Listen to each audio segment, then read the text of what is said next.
So, today we have the honor to talk with one of the most influential and most famous game designers of the last 20, 30 years, with Richard Garriott.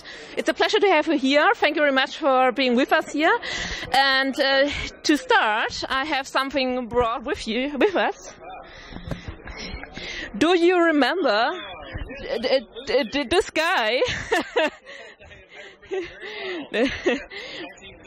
He still has his braid here as well, and some things haven't changed, but the graying of the beard has definitely changed.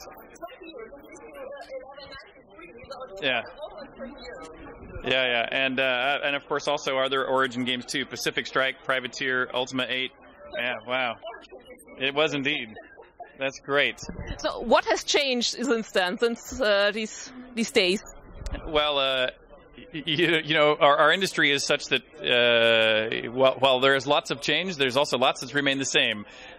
You know, of course, the computers we're building on top of have advanced enormously, and so the quality. I was actually just looking at some of these graphics the other day while I was actually putting together my talk for tomorrow, and you know, your memory of the graphics was that they were spectacular for their day. And they probably were pretty good for their day, but you look back on it and go like, wow, this has come a long way since. So a lot of things have really advanced. On the other hand, you know, making games is at least as hard today as it ever was. I mean, to tackle that level of sophistication is at least as hard now, if not harder. So I think that there aren't more higher quality games today than there were back then for their day.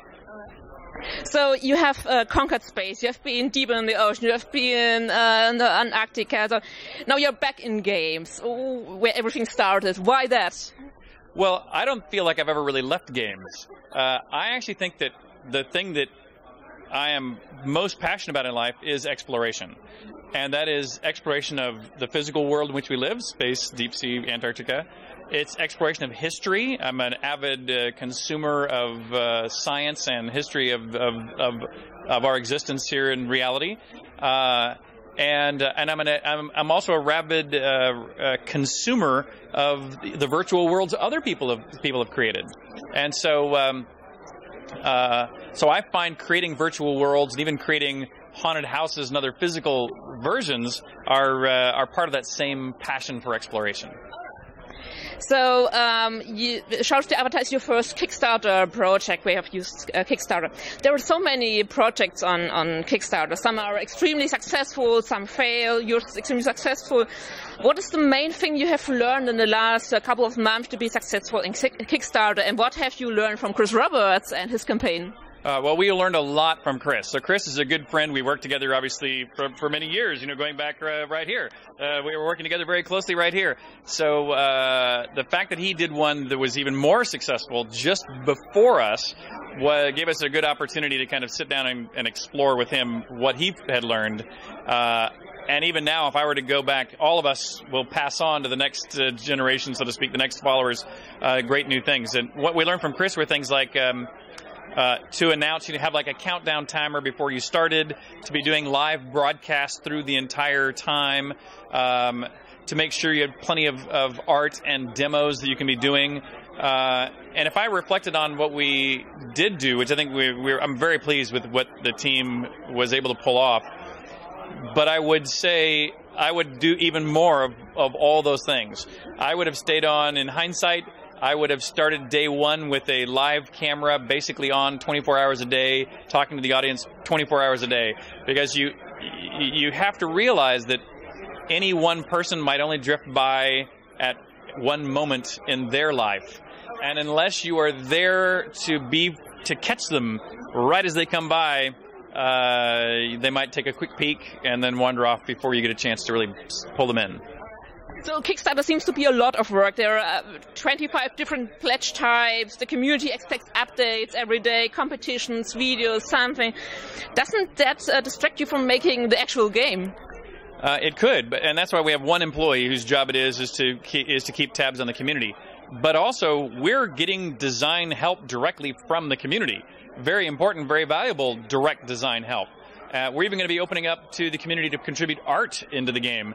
And so we're crowdfunding or crowdsourcing not only funds to make the game, but content to put directly in the game. So it's not, none of this is a waste of time. So you have announced that your plan is to bring back the role-playing back into gaming. What does Shadow of the Avatar deliver? What nowadays RPGs like Skyrim or Witcher don't deliver? Well, you picked some very good ones, like Skyrim. By the way, I have nothing but great things to say about Skyrim. It's a beautiful, gorgeous, amazing game. But I think it's an exception. I think there are a lot more games, especially multiplayer games, that are in the vein of somewhere between EverQuest and Worlds of Warcraft, where you click on the guys with exclamations over their head, you click on all the options in their conversation till it goes away. Now what you need is in your quest log. You highlight something in your quest log, you follow the arrow on the map to the point where you go mine some monsters for experience points and repeat. And I think that has gotten rid of a lot of this sense of exploration that games had in the golden era that I like to fondly believe existed in the past. And so we're trying to go back and put back in a sense of exploration into those games. Put back a sense of consequences to your actions and deeds that go well beyond the quests that you are completing. Just the subtle ways that you are comporting yourself amongst the NPCs and amongst other players will change significantly the path of your future. So Shadow of the Avatar is mainly a solo-playing game with a multiplayer mode, but it's not an MMO. So can you explain the difference between an MMO and a multiplayer role-playing game? It's hard to actually nail exactly what this is. I've changed the way I describe it over the last few weeks myself. If I were to describe it today, which was different than you probably heard me say online even, I think it is an MMO, but it's a new type of MMO. I think an MMO is at least a closer description. It's a story-based game, so in that sense it feels like a solo-player game because it's story-driven.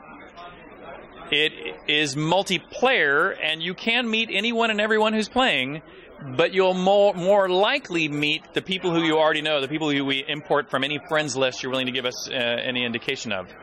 But it's not a classic MMO in the sense of if 10,000 people all jump into one map, you won't see all 10,000. You'll see your friends and not the other 900,000. And so it's a new interpretation of a multiplayer role-playing game. Exactly what you call it, we'll have to come up with a new term. MMORPG was already a pretty hard term, but people got used to it, and we'll think of a new one. Okay. So if things go well, Shadow of the Avatar is the first game in a row of 5 games, so which are really yearly published. So you're busy till 2019, is that the plan? Yeah, exactly. And so I haven't done the math. Is that about right? So let's see, 13, 14, 15 plus 5. Yeah, 19. Yes, exactly. Yeah, that's exactly right. So the team is growing, and will stay focused with a small team, or is your plan to grow with a huge team to handle all this stuff? I don't think we want to try to get to the 100-person teams that you see make a lot of the big MMOs these days. I think it's without regard to whether it's a business mistake, I'm just not interested. I just couldn't do it. Games. If you look back at the early Ultimas, those took me and sometimes 5 or 6 of my friends, sometimes a year or 2 to make them. Ultima Online took 3 or 4 or 5 years. Every MMO since takes 3, 4, 5, sometimes 7 years. There's just not that many 7-year cycles left in life to be willing to undertake that level of stress. And so that's why we're going to really try to do these in 1-year cycles. So my last question is, today at this convention and tomorrow there are literally hundreds of young people who love to become what Lord British is today. So what is your main advice for them? I think that research, it's a simple concept, but my main complaint about ideas that are usually brought forth to make games based on is most people, most teams, most companies build something based on other work. They go, oh, look, football's popular. Let's make another football game. And ours will have a little bit better technology, a little bit more features, and they make something iteratively better than something like it before. Or if it's a first-person shooter, they'll go like, oh, they've got really good graphics. We're going to make ours with, more weapons and more health packs, or more character classes you can play. Ours will be better. And I think that making small changes, while often it's a good business decision, doesn't move the art form forward. Can't create the biggest breakthroughs that we see in our industry, which only come out of doing a lot of research. And I think that the best game designs come from when you research not just games, but subjects that are not games, that you can bring to bear and find a way to reinterpret and bring them in a powerful way back to gaming. And so, I have a big research library. Every game I develop, I have another library that comes into existence that help me do, whether it's languages or philosophy or collectibles and their pricing structures. You need to be an expert in a bunch of new fields with each game, I think. And so research is my number one piece of advice for game developers. So we're looking forward to the speech tomorrow. Thank you very much for being with us, and good luck for Shout of the Avatar. Thank you. Thank you. Absolutely. Thank you.